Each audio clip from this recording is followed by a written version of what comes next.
ময়মনসিংহের ত্রিশাল উপজেলার ত্রিশাল পৌর বিএনপির ও অঙ্গ সহযোগী সংগঠনের উদ্যোগে এক দোয়া ও ইফতার মাহফিল অনুষ্ঠিত হয়েছে। ২৪শে মার্চ সোমবার উপজেলার দলীয় কার্যালয়ে এই ইফতার ও দোয়া মাহফিল অনুষ্ঠিত হয়।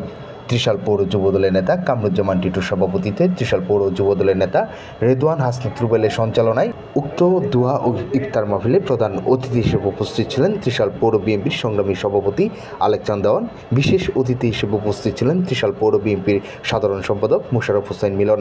এ সময় আরও উপস্থিত ছিলেন ত্রিশাল পৌর বিএনপির সকল ওয়ার্ডের নেতৃবৃন্দ এবং ত্রিশাল উপজেলা ও পৌর শাখার সকল অঙ্গ সহযোগী সংগঠনের নেতৃবৃন্দ এবং পৌর যুবদলের সানোয়ার হোসেন চানু, সোহেল আহমেদ, রফিকুল ইসলাম আকন্দ, আমজাদ হোসেন জনি, সাইদ ফিরোজ, সোহাগ আহমেদ, সিরাজুল ইসলাম শিহাব, হিমেল আহমেদ সহ স্থানীয় নেতৃবৃন্দ। প্রধান অতিথির বক্তব্য শেষে শহীদ প্রেসিডেন্ট জিয়াউর রহমান, আরাফাত রহমান কোকো ও সকল শহীদদের আত্মার মাগফিরাত কামনা করে সাবেক প্রধানমন্ত্রী বেগম খালেদা জিয়ার ও বিএনপির ভারপ্রাপ্ত চেয়ারম্যান তারেক রহমানের দীর্ঘায়ু কামনা করে সকল মুসলিম উম্মার জন্য মোনাজাত করা হয়।